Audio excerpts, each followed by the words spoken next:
guys, I've been getting a lot of questions about unemployment.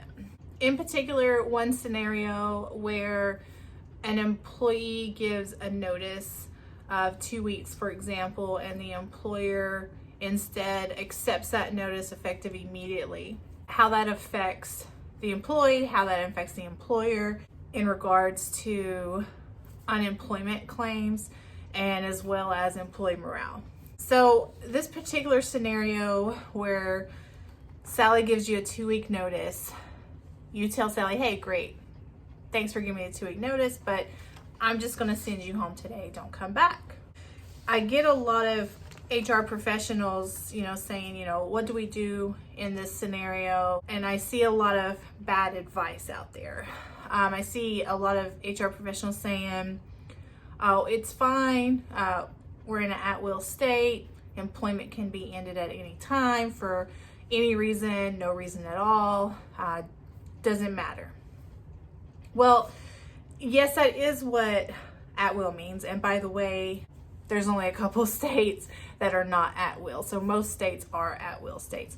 But it does not mean that you can let someone go for any reason or no reason and not have consequences for that. And that's what a lot of professionals kind of don't think about. And so when I see this advice being given, I think it's important that I kind of look at it at the whole picture. So let's say Sally gives you her 2-week notice. Your HR professional, or maybe you're the small business owner, you send Sally home, and later on you find out she filed for unemployment. Now, because you've been told, you're in an at-will state, you didn't technically fire her, you just sent her home once she gave you her notice. You're not thinking she's going to be eligible, but you find out she is. And then you may even think after that, it's not a huge deal. It's just for a couple weeks, brush it under the rug, it's done. Well, something that I like to talk about is what kind of happens on the back end of this thing, okay? So for one, when employees start giving you notices, first of all, they give you a notice out of courtesy, and then they also give you a notice so they don't get a bad recommendation from you later.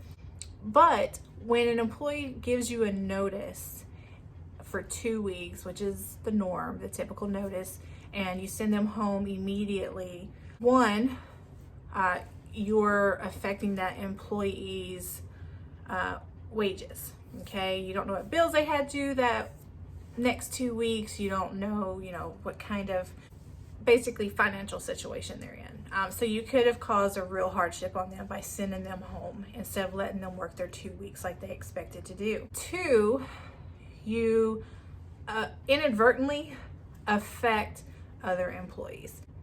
Don't be surprised if employees just up and quit on you without notice. And maybe you really needed a notice from some of these employees, because let's face it, most employers want a 2-week notice at least, and that's to just kind of prepare for the exiting of that employee. But then you have some cases, some roles where maybe you're not comfortable with that person staying there. Maybe you're afraid they're going to take some information with them. That argument's a little moot to me as well, because they could have already done all this before they gave you notice. So it does happen. Don't be surprised when employees just start quitting on you. So that definitely can affect employee morale. You might get a reputation as well. New employees may not want to come work for you if they find that's sort of your best practice. So keep that in mind. I've got some notes here, so if you see me looking down, that's why. Did you know that last December alone, there was more than $2.5 billion paid out in unemployment benefits? Okay, that's December alone. I looked at all the months for 2019, and they all were around 2.4. I think the lowest was like 1.8 for 1 month, but they were all around 2 billion or higher each month. And for the year 2019, the average used to be around 12 weeks for these unemployment benefits. And now it's about 20 weeks on average. That cost is going up.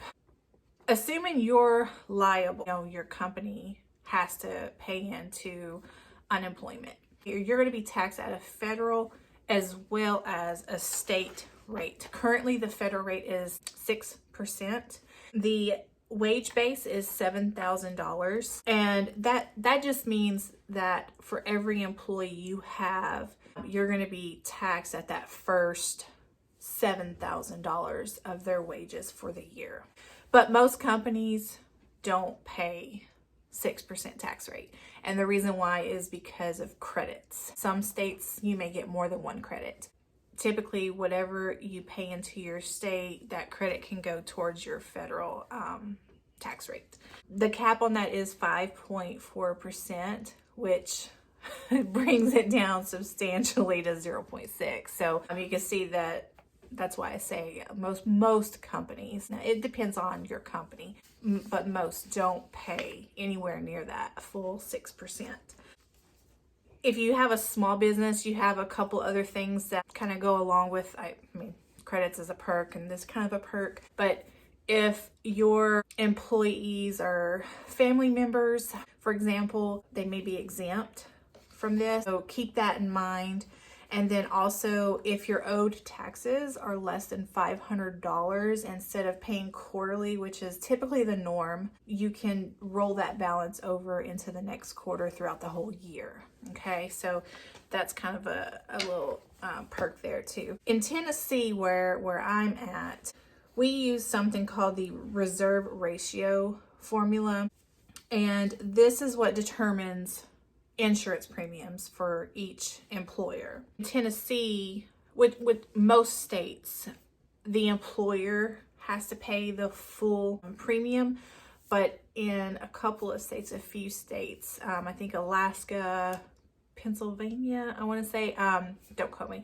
There's a few states where they have the employees pay a percentage of that. And it's actually a lot of folks think that employees pay into this, but for the most part, with the exception of those few states, it is all employer funded. That is your responsibility as the employer.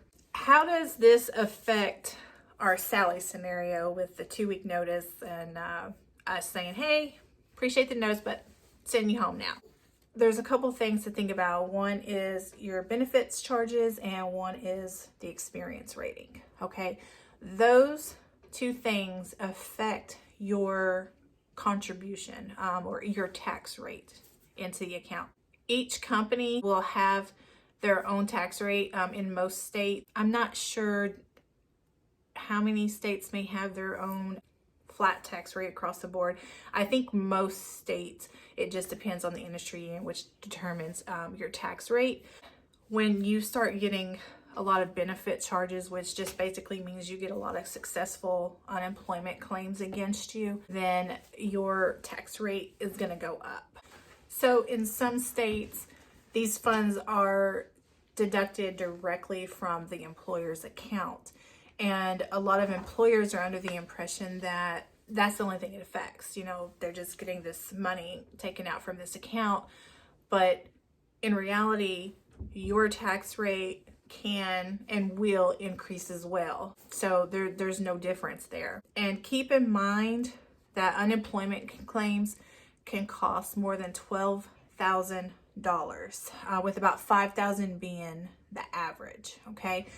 But with those tax increases over a few years, it could be tens of thousands of dollars in increases that you're seeing. So keep that in mind, because that's something that employers don't think about, something that HR professionals don't think about. You're just looking at it, in the present, but in reality, they kind of affect, the next few years. You could easily, see an increase, like I said, tens of thousands of dollars in costs from this. So the goal here is to keep those costs down, okay? First, you don't want to be paying unnecessary costs for this unemployment insurance when you could instead, take that money and invest it somewhere else in your business. There's simple fixes to this to where there's no reason you should be losing this type of money. In our scenario with Sally, you need that 2-week notice. Simple fix is, if it's a case where you don't want Sally to work the 2 weeks out, pay her for the 2 weeks. Simple. Send her home and send her final paycheck for that extra 2 weeks that she put the notice in. That way there is no unemployment claim because you did not terminate the employment relationship. You changed the employment relationship, which can legally be done at any time, but you did not terminate the employment relationship. There would be no successful unemployment claim against your account for that. Okay, so that's an easy fix. And like I said, I kind of get dumbfounded a lot of times because a lot of managers and HR professionals, they just want to send the employee home, be done with it. My state says I don't have to do this, so I'm not going to do this. And there are some states where you have to follow certain guidelines when it comes to these situations. I'm just talking about your typical scenario here with this, or the best practices for it. And of course, this does not apply to employment contracts. If there's an employment contract in place, that's something entirely different. But just for your typical employment relationship, keep this in mind, because you definitely don't want to lose out on money unnecessarily. You typically want your HR professional to guide you on these types of things. And if you are the HR professional, keep these things in mind, because of course you are there for the employee, but you also need to have the employer's best interests in mind as well. So y'all have a good one, and if you have any questions, let me know. Bye.